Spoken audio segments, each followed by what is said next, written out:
Se han iniciado las investigaciones. Esto nos dicen, esto nos lo venden en la tele, pero ¿qué es realmente una investigación? Los resultados de las investigaciones son producto y suma de las capacidades institucionales y humanas de los cuerpos policiales y ministeriales. Bienvenidos a este espacio, bienvenidos a esta crónica en el que le damos voz a la investigación, el podcast donde platicamos con personas que viven en un México lleno de transformaciones. En este episodio hablaremos de la investigación, su tratamiento y los actores clave. Bienvenida, Zaira, ¿cómo estás? Un gusto platicar contigo. Un gusto verte, un placer estar aquí. Como bien tú lo has dicho, para que una investigación de delitos fluya, se requiere que intervengan diversas figuras, cada una con experticia distinta, pero que son complementarias entre sí, por lo que cada operador tiene un rol fundamental dentro de la investigación, así que esperamos que les agrade este episodio. Muchísimas gracias, Zay.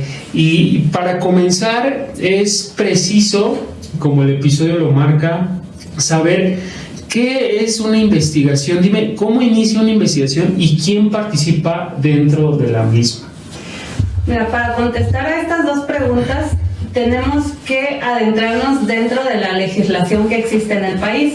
Principalmente tenemos el artículo 21 constitucional que nos habla anteriormente de la reforma de este pasado diciembre, que la investigación de delitos le corresponde al Ministerio Público y a las policías, en donde el Ministerio Público actuará como conducción y mando en el ejercicio de su función. Ahora con la reforma, pues intervienen otras dos figuras que se tratan de la Guardia Nacional y del sistema de la seguridad pública del Ejecutivo Federal.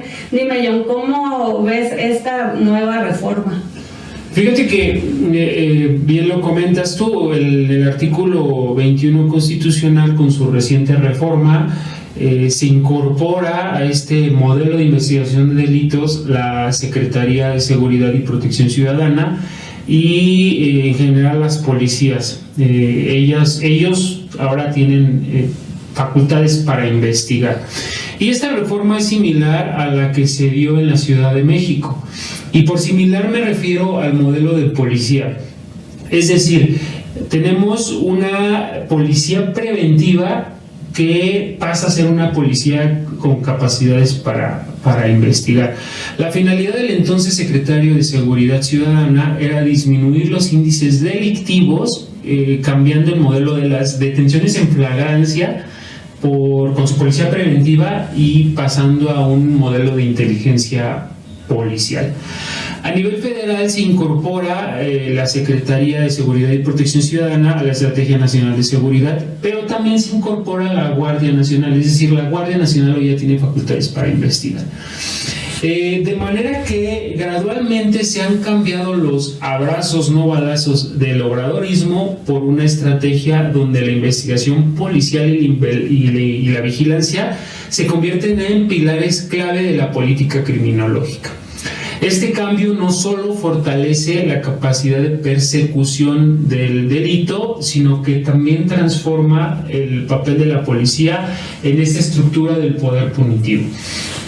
Será muy apresurado y especulativo saber qué va a pasar con esta policía, si es que realmente va a pegarse al modelo y al estándar del respeto de los derechos humanos. Sin embargo, hay que recordar, como mexicanos tenemos que recordar que en algún momento ya tuvimos una policía federal con el sexenio del expresidente Felipe Calderón, y esta policía también tenía divisiones y especializaciones enfocadas en tratar el tema del delito desde un ámbito investigativo. Me preocupa un poco más si ya entendimos realmente lo que es una policía investigativa, cuáles son las etapas de la investigación. Me preocupa un poco más si esto es un eufemismo que se le da a la policía, a una policía reactiva y se pasa a una policía investigativa. Ya estaremos evaluando con el tiempo el impacto que tiene esta política policial, lo estaremos evaluando con el tiempo, estaremos platicando si es que realmente se está investigando, si es que realmente hay una subordinación y veremos quién manda a quién, qué investiga qué. Sí, claro, y yo entiendo tu preocupación porque como en toda profesión, la policía tiene cierto perfil y ciertas funciones que debe de llevar a cabo. Y estas funciones vienen englobadas en una ley, que es la Ley General del Sistema de Seguridad Pública, en donde su artículo 75 nos engloba los perfiles de la policía, que a grandes rasgos son prevención, proximidad social, reacción e investigación, en donde la policía de investigación funge un rol fundamental desde el inicio de una noticia criminal, en donde corrobora la información y da paso a este proceso de investigación que junto con el Ministerio Público, pues esta policía investigativa está durante todo el proceso, realizando actos y técnicas de investigación hasta finalizar una investigación. Entonces, pues sí es preocupante establecer si realmente un perfil de reacción, prevención o proximidad social puede fungir como una policía de investigación o viceversa. Entonces, continuando también con las preguntas que tú me hacías, ¿cómo inicia una investigación? Pues esto también viene en una ley que es el Código Nacional de Procedimientos Penales, en donde desde su artículo 211, 212 y 213 establece qué es la investigación y cómo se inicia. Y esta se inicia cuando el agente del Ministerio Público tiene conocimiento del hecho que la ley señala como delito. Y finaliza ya sea con una forma de terminación, que pues esto viene, me parece que en el 253 a 256 de este código, o bien con el ejercicio de la acción penal.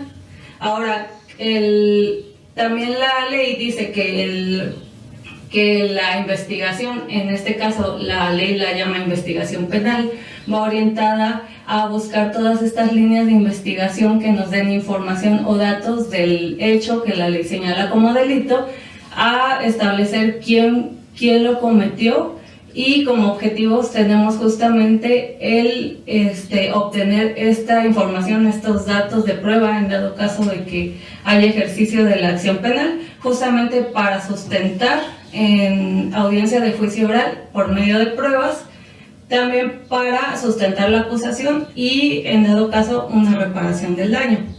Pero ahora, o sea, ¿a qué viene todo esto de la ley? Pues la ley en sí habla de la investigación de delitos, una investigación penal, pero la regula, está sujeta desde el derecho procesal penal. Pero la ley justamente no nos habla desde una metodología de la investigación, no alcanza a definir qué es la investigación de delitos en esencia. Entonces, pues tú dime, John, porque ya lo hemos platicado. Sí, claro. Desde el punto de vista de la ciencia y la metodología, ¿qué es la investigación? Sí, acabas de tocar un punto importante. Yo creo que resumiendo esto, la audiencia tiene que saber que dentro del sistema penal acusatorio, el público en general tiene que saber, como ciudadanos estamos obligados a conocerlo, que dentro del sistema penal acusatorio hay una etapa de investigación, que es a la que tú te refieres. Y en esa etapa de investigación, como bien lo mencionas, y acertadamente, el policía es uno de los encargados y de los actores clave dentro de el Ministerio Público. Recibe la denuncia y se inicia una investigación. Ahora bien, dentro de este código adjetivo que tú mencionas, desde luego que se señalan plazos, se señalan obligaciones, pero este código, el Código Nacional de Procedimientos Penales, así lo tenemos que decir, no es un manual de investigación. El Código Nacional de Procedimientos Penales no es un manual de investigación. Y aquí, bueno, pues, ¿qué es la investigación? Pues la investigación, nos referimos a la investigación científica como tal, y de acuerdo con Sampieri, la investigación es un conjunto de procesos sistemáticos, críticos y empíricos que se encargan y se aplican al estudio de un fenómeno o un problema. Y la investigación es sistemática, crítica y empírica. ¿Por qué? La investigación no es aleatoria, la investigación implica analizar, implica contrastar información, y la investigación está basada en la observación y en el análisis de datos verificables. Entonces, aquí, por un lado, separamos lo que es la investigación científica de la investigación penal, ¿no? A nosotros en las escuelas no nos enseñan a investigar. nos recitan el Código Nacional de Procedimientos Penales y nos dicen esto es lo que se marca en la investigación y estos son los pasos que tienes que seguir.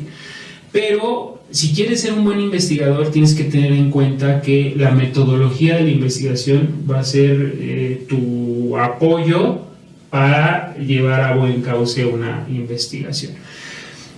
De modo que, ¿qué persigue? Y lo voy a referir textualmente, literal. La investigación científica, ¿qué objetivo tiene? La investigación científica tiene por objeto comprender fenómenos y resolver un problema. Eso es el objetivo de la investigación científica.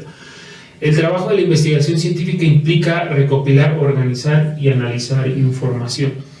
Ahora, la investigación respecto al proceso penal implica obtener información encauzada a la obtención, de resultados útiles. Tiene por objetivo el esclarecimiento de los hechos, proteger al inocente, procurar que el culpable no quede impune y que los delitos, más bien los daños causados por el delito, se reparen. Esto está marcado, como bien dijiste, como bien mal mencionas, en el artículo 212 del Código Nacional de Procedimientos Penales. Entonces estamos hablando de un complemento, por un lado el Código Adjetivo, el Código Nacional de Procedimientos Penales, y por otro lado la investigación científica. Pero continuaremos para que la audiencia tenga esto de manera más clara. Me gustaría saber qué significa para ti y qué perspectiva tienes tú respecto a la investigación. Nos gustaría conocer tu perspectiva. Sí, claro. Bueno, o sea, el objeto de la investigación no es realmente llegar a una sentencia condenatoria. O sea, el investigador, tanto como el Ministerio Público, deben de ser neutrales y objetivos. El objetivo de la investigación, justamente como dices, desde el punto de vista metodológico, es explicar un fenómeno, que en este caso es el hecho delictivo. Entonces, pues por medio justamente del método científico, esta herramienta se usa para llegar a dar la explicación de lo que sucedió en este caso en un hecho delictivo. Y por medio del método me refiero a que sí, el investigador también debe de seguir pasos. Uno de los principales pasos pues es la observación. La observación debe estar durante todos los pasos del método, pero funge como el primer paso en donde el policía de investigación debe de corroborar la noticia criminal. Posteriormente, pues, se da el planteamiento del problema, que es justamente esta interpretación del tipo penal, como interpretado, traducido en planteamientos del problema, para saber las circunstancias de modo, tiempo y lugar en que ocurrieron los hechos, y pues los probables intervinientes. Ahora, después de esto, pues viene la formulación de hipótesis, que es justamente, o sea, junto con el planteamiento del problema, es encuadrar el tipo penal mediante las líneas que se denominan las líneas de investigación. Ahora, posteriormente se da lo que es la recolección, análisis e interpretación de datos, que es justamente la obtención de todas estas pruebas científicas, y aquí ya involucra tanto a la policía de investigación como otros actores dentro de la investigación, que son los denominados peritos. La ciencia forense otra vez entra en escena para aportar a la investigación pruebas científicas, y los analistas que dan productos de inteligencia. Y posteriormente pues se da el paso de comprobación o descarte de hipótesis, y finalmente la conclusión, que es la explicación del hecho, pero desde el punto de vista investigativo, en donde se le da esta información al Ministerio Público, y ya el Ministerio Público hará su teoría del caso, y eso sí ya es tema netamente del proceso penal y del ámbito jurídico. Claro. Sí, y bueno, una vez abordando qué es la investigación y el fundamento jurídico que tiene, pues me gustaría que nos compartieras el porqué de esta propuesta que denominas al inicio como actores clave en una investigación. Sí, me parece que tenemos que entender que en la investigación participamos todos. Y los actores clave no son otra cosa más que aquellas personas que tienen un rol y un tramo de control dentro de la investigación. Y como actores clave podremos incluir desde expertos forenses hasta la persona que le denuncia a un policía preventivo. En este caso, si bien es cierto, no todos realizan actos de investigación propiamente dichos, es decir, no todos toman un papel y una libreta para ir, marcando estos pasos que nos dices tú respecto al método científico. También es cierto que forman parte de la investigación. Entonces yo propongo llamarlos actores clave, y esto nos habla más bien de un horizonte en donde todos participamos, todos tenemos un rol y todos debemos de colaborar toda vez que tenemos que llegar a un resultado. Eso es lo que es la investigación dentro del proceso penal. Una persona que de pronto trae un dato y dice, oye, ¿sabes qué? Yo vi a fulanito de tal que a lo mejor hizo tal o cual cosa, ¿no? Eso es parte de la investigación. Es por eso que intento llamarlos a actores clave, pero hay algunos que realizan actos de investigación. Ahorita tú nos vas a decir quiénes realizan actos de investigación o qué otros actores clave podemos encontrar dentro de este escenario. Sí, ya se había abordado, ¿no? Los actores clave, como tú lo has dicho, es el Ministerio Público y las policías, que estas vienen facultadas desde un fundamento jurídico, el artículo 21 constitucional, el artículo 127 del Código Nacional de Procedimientos Penales, donde les da esa competencia. Ahora, que el Ministerio Público y la policía, como he dicho, pues fungen con experticias distintas, pero que son complementarias. Por su parte, el Ministerio Público coordina y conduce la investigación desde los aspectos jurídicos.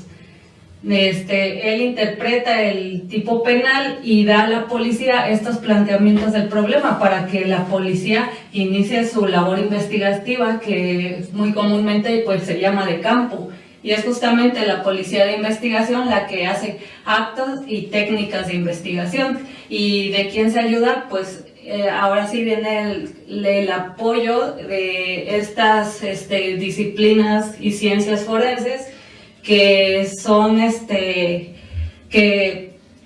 que los peritos son los que pues realizan este tipo de labor, y los analistas con sus productos de inteligencia, ¿no? Y entonces estos tres actores, lo que son policía, peritos y analistas, al inicio de la investigación, termina su labor, y únicamente en el proceso penal pues ya fungen como testigos expertos en un juicio oral para la aportación de pruebas a través de ellos, mientras que el Ministerio Público, como una representación social, pues está durante toda la investigación y todo el proceso penal, que pues es la distinción de roles. Y ahora pues se habla de primero una trilogía de investigación, ¿no? Con el Ministerio Público encabezando, conduciendo y dando el mandato de la investigación, y abajo las policías y los peritos. Ahora, con la incorporación de analistas, pues se habla de un tetraedro investigativo, como una especie de subordinación ante el Ministerio Público, quien es el facultado para la conducción y mando de una investigación. ¿Qué piensas de esa jerarquía?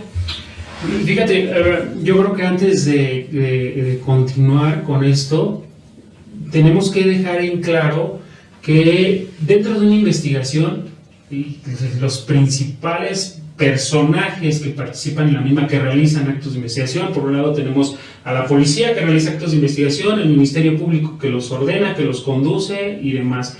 Y también entran aquí la parte pericial, ¿no? Entra esa parte pericial para emitir un dictamen y también con su método y demás.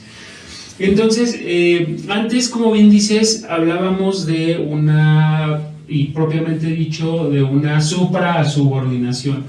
Yo prefiero no hablarlo así porque, bien lo mencionaba, todos participamos con un tramo de control dentro de la investigación y no siempre estamos subordinados a lo que nos ordenen porque cada quien tiene un método para trabajar.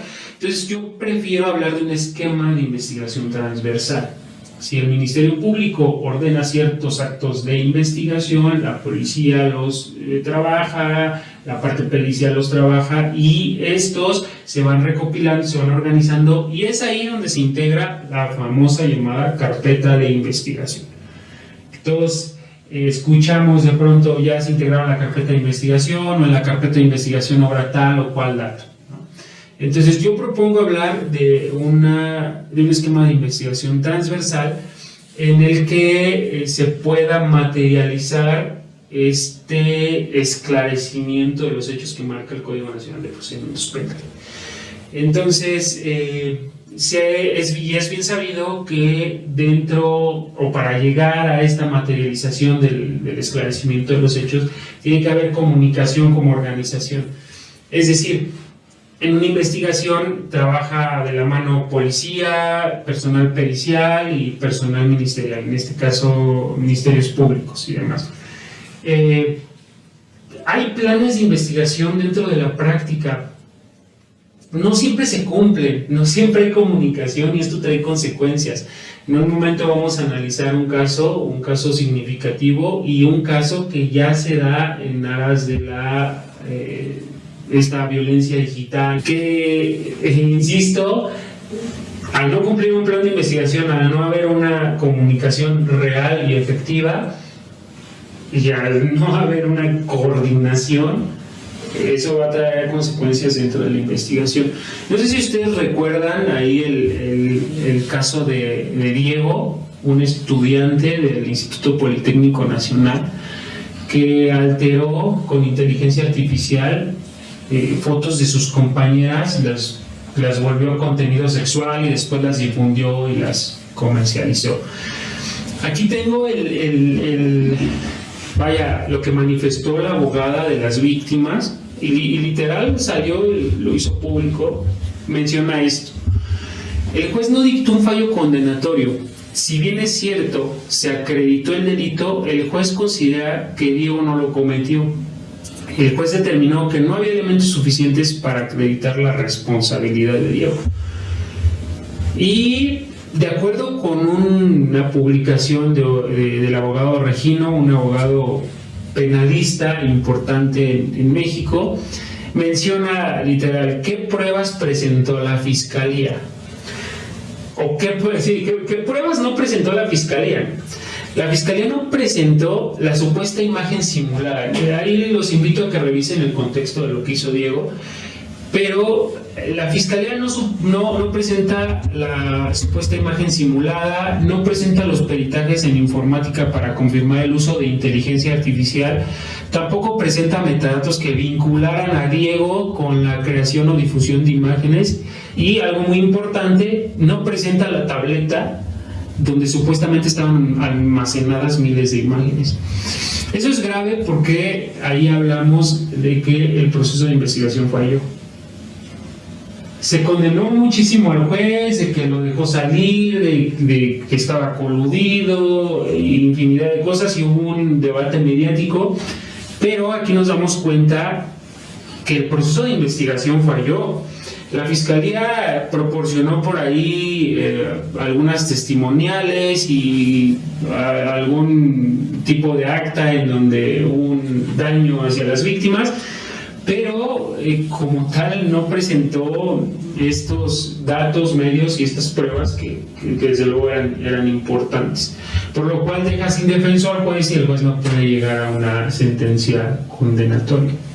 Pero, ¿qué piensas tú de este proceso? ¿Por qué el proceso de investigación falla? ¿Cuál es tu análisis? Pues en este caso es un buen ejemplo y lo hablo desde el punto de vista de la investigación porque pues convergen varios factores y es justamente un caso como también de ejemplo de cómo una mala investigación una primera etapa del proceso mal planteada conlleva a un resultado desfavorable dentro del proceso del procedimiento penal como tal, que es en este caso pues que el juicio oral se llevó a cabo, se dieron estas deficiencias de pruebas y pues el juez no tuvo elementos para dictar una sentencia condenatoria. Y pues este caso lo hablamos pues con todo el respeto que se merecen las víctimas y los intervinientes de los operadores, porque nos estamos centrando únicamente en lo que está en fuentes abiertas, en las noticias. Entonces, pues, ¿qué falló? Falló el proceso de investigación. Como lo dicen las noticias, únicamente hubo pruebas, si no me recuerdo, de psicología y antropología social, que bien sí son importantes, pero no alcanzan a sustentar la comisión de este acto que viene encuadrado en un tipo penal. Entonces los investigadores, ¿qué debieron de prever? Por lo menos 3 factores. El hecho mismo, se está hablando del uso de tecnologías de información, en este caso que son redes sociales e inteligencia artificial, que hay muy pocos precedentes como herramienta para la comisión de un hecho delictivo.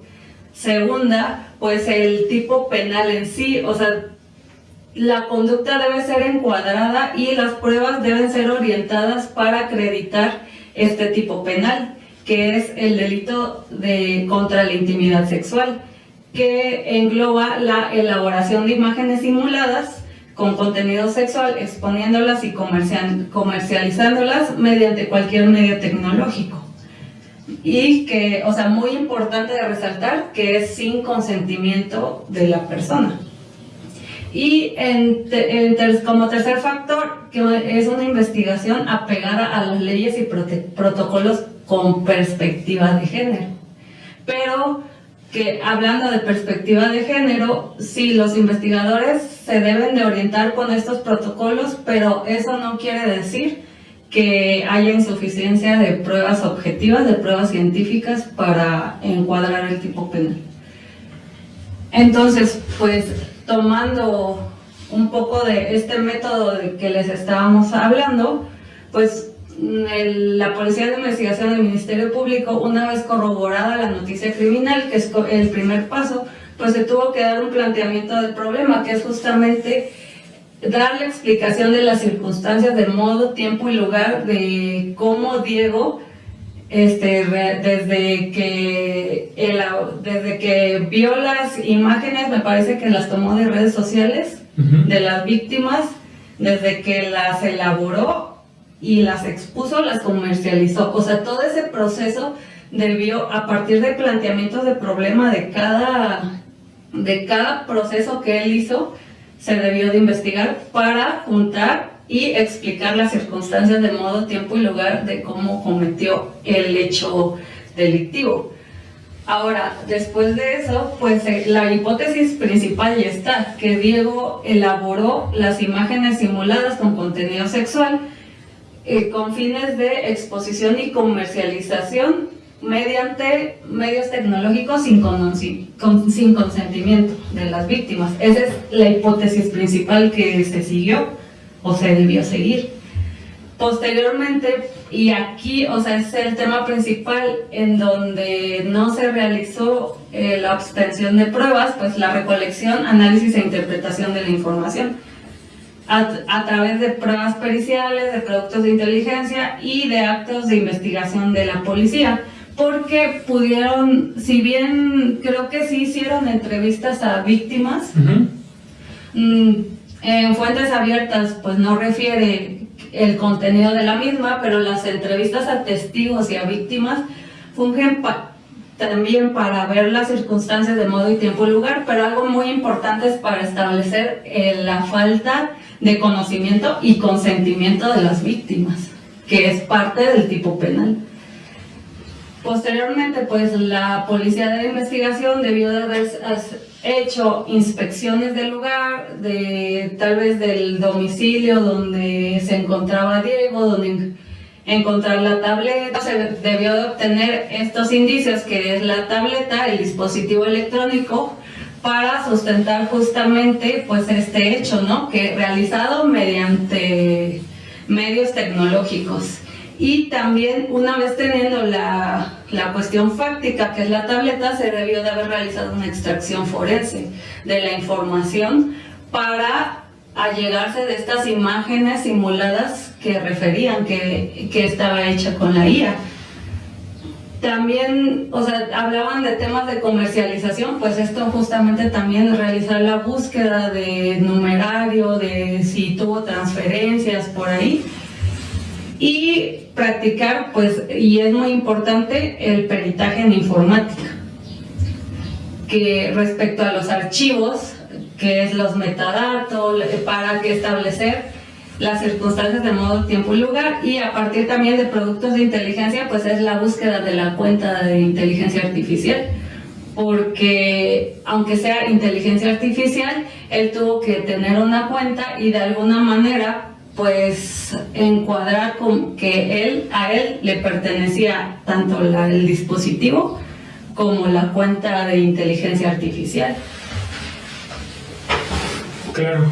Y con eso pues ya vas justamente como robusteciendo tu investigación, obteniendo pruebas para la comprobación de esta hipótesis. ¿Qué pasó aquí? En este caso no hubo tantas pruebas que sustentaran el hecho que Diego cometió, si bien el planteamiento del problema se resolvió de alguna manera, porque se supo que lo hizo mediante una tableta, que mediante cuenta de IA, mediante obtener las imágenes de redes sociales, pero solo se dijo mediante entrevistas, pero no hay una obtención de pruebas científicas que se desenvolvieran a través de los testigos expertos en el juicio oral.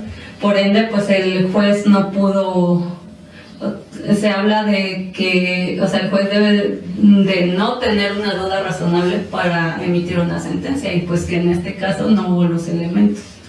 Sí, claro.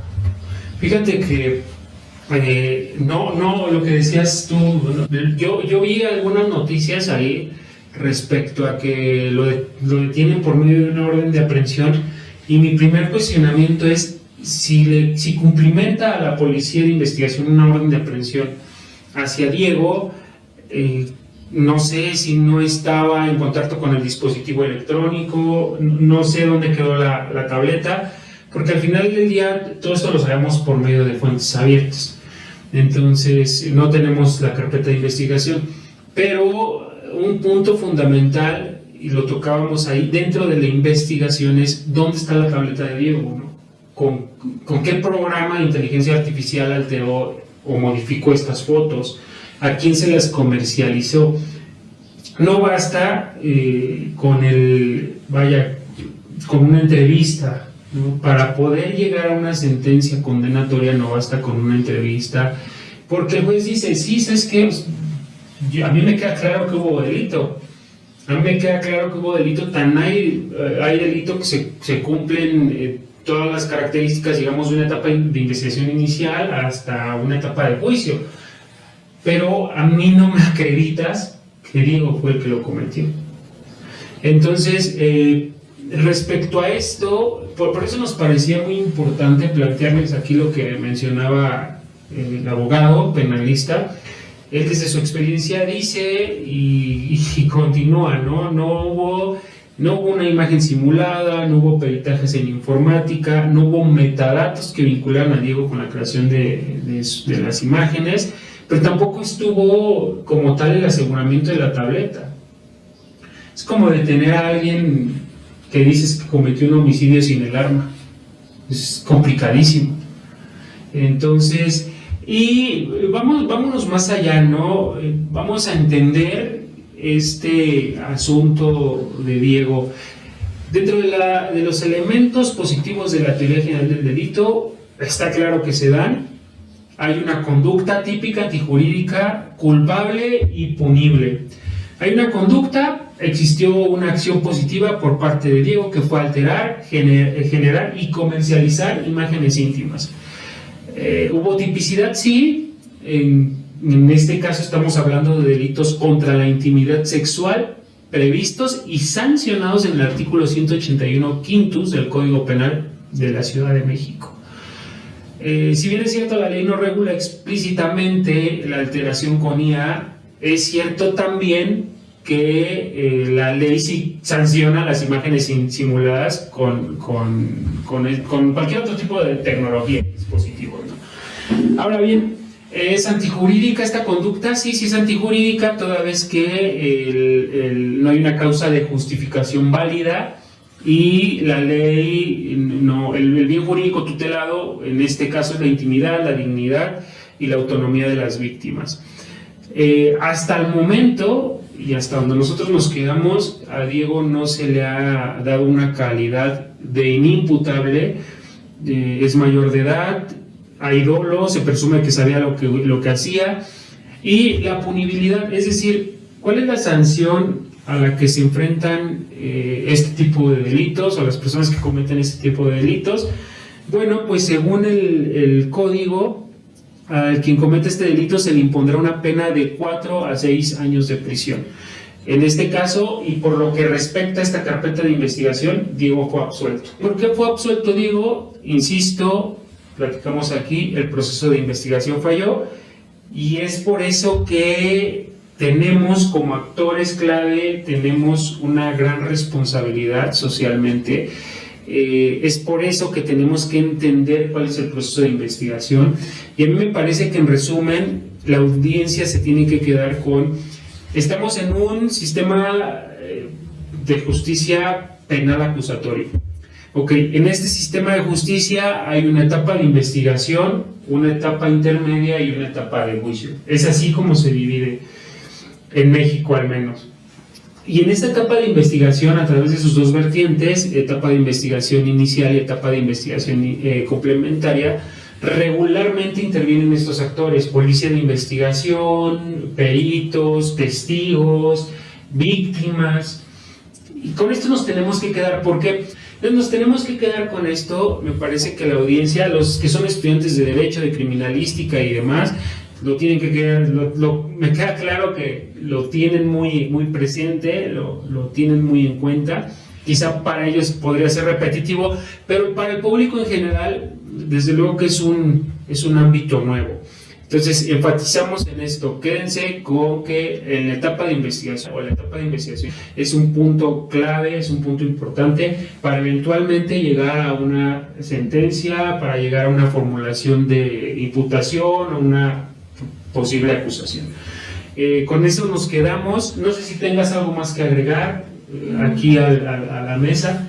Pues solo la importancia, como bien tú dices, de la investigación inicial y también la complementaria. En este caso hablamos de una investigación de delitos desde el punto de vista metodológico, para que quede claro que la investigación y el procedimiento penal no son lo mismo. Sí, claro. O sea, la investigación viene englobada dentro de la primera etapa de investigación, sí. Y esta etapa de investigación se compone de inicial y complementaria. Sí, claro. Y también respecto al caso, regresándome un poquito de los factores que debieron prever, sí. No es menos importante decir que los investigadores deben de actuar de acuerdo al delito que se está investigando. No todas las investigaciones son iguales. En este caso hablaba de utilizar las leyes y protocolos con perspectiva de género, porque en este caso se vulneró a víctimas donde hubo violencia mediática, psicológica e inclusive sexual, y esto se prevé en la ley, la Ley General de Acceso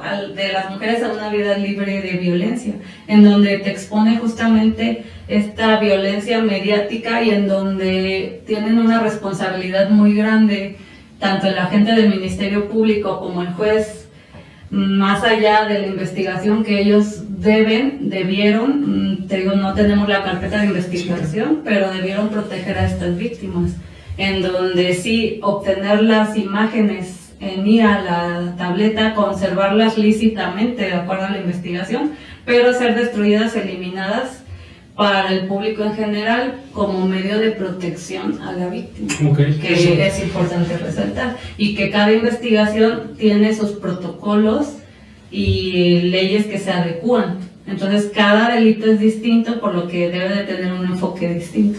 Sí, si yo hubiera entendido, yo creo que para finalizar y para ir cerrando, si yo hubiera entendido que la metodología de la investigación, o sea, no estamos hablando de la investigación dentro del proceso penal, porque en este episodio tocamos tanto la metodología de la investigación como la investigación plasmada en el Código Nacional de Procedimientos Penales, es decir, la investigación dentro del proceso penal.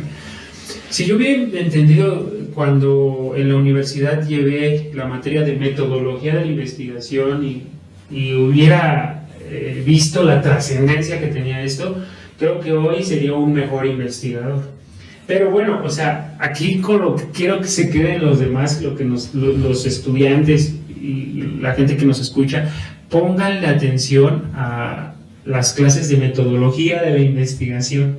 Te enseña a resolver problemas, te enseña a utilizar métodos, y la metodología de la investigación no solo aplica en la criminalística, en la criminología, supongo que también aplica en la psicología y en otro tipo de carreras, en el derecho y demás. Entonces, pónganle atención a esas clases si quieren ser buenos investigadores, pónganle atención a sus clases de metodología de la investigación y después complementenlo con este código adjetivo, con el Código Nacional de Procedimientos Penales para que se den cuenta de los plazos y demás. Me gustaría cerrar, lo platicaba hace rato en la producción, aquí con Héctor y los demás que están a cargo de la producción, lo platicaba, no sé si hay varios videos por ahí que se han vuelto virales, que han inundado las redes, respecto a personas que llegan con el agente del Ministerio Público, oye, vengo a denunciar tal o cual hecho, no sabes qué, estoy ocupado, o fórmate, o no estoy, o voy a ir a comer y demás, ¿no? Y también con policías, por ahí te mandaba un video de Cuautla, fue en Cuautla, en el que, por ahí a ver si lo podemos posicionar. Te voy a grabar para reportarte. Le estamos reportando al señor un robo y el señor lo que hace es infraccionarnos cuando nos orillamos de manera voluntaria para reportarte un robo oficial. ¿Sí? Seas de tránsito, seas de donde seas. Son una vergüenza, de veras, nuestras autoridades. Este video donde llega una persona en un vehículo, llegan dos personas en un vehículo, se acercan porque hay dos policías o tres policías, que por cierto son de tránsito también, no hay que decirlo, y les dicen, oye, ¿sabes qué? Es que me acaban de robar aquí atrás y bla, bla, bla, y las características de tal persona son tales, y los policías le dicen, permíteme tu licencia, o algo similar, se van y le regresan su licencia con una boleta de infracción, ¿no? Y él, pues, desde luego, no, oye, pero te estoy denunciando un hecho con las características de un delito y demás, y ahí, por ahí vamos a poner el video. ¿Con qué nos quedamos en esto? El deber de denunciar. Como ciudadano tienes el deber de denunciar. ¿A quién le denuncias hechos constitutivos de delito? A la policía, en caso de urgencia, o a la gente del Ministerio Público. Pero parece que hoy por hoy no lo han entendido. Hay policías, no sé si por miedo, no quieren recabar la denuncia, o sea, no sé qué es lo que esté pasando con nuestra policía y qué es lo que esté pasando con los agentes del Ministerio Público. Yo personalmente me he parado en agencias del Ministerio Público, oye, en algún momento asesoré a una vecina, por así decirlo, que sufrió de lesiones. Oye, vamos a levantar la denuncia y pasa ella y le dicen, ¿sabes qué? La revisa la gente del Ministerio Público, es que no traes nada. Y la sacan de la agencia del Ministerio Público y le digo, oye, ¿cómo que no te quiso levantar tu denuncia? O sea, esto es gravísimo. Entré y, oye, viene lesionada, es que no se le ve nada. ¿Tú quién eres? ¿O cómo sabes que no? ¿Cómo sabes que no trae nada, no? Entonces, es importante este tipo de situaciones, que la audiencia se quede con esto, a quién le tienen que denunciar, y también que entiendan que no todo es trabajo del juez, ¿no? Hay un trabajo importante por parte de las fiscalías y de los policías de investigación. Con esto, me parece que con esto cerramos. Quédense para para los siguientes episodios. Los invitamos a los siguientes episodios. Recuerden que en un mundo donde los hechos pueden ser manipulados, la rigurosidad y el conocimiento es el mejor de nuestras armas. Quédense al próximo episodio, en este episodio de Crónica, en este episodio donde le vamos a dar voz a la investigación. Los esperamos para el siguiente. Vienen cosas mucho... Híjole, los vemos el siguiente episodio. Muchísimas gracias.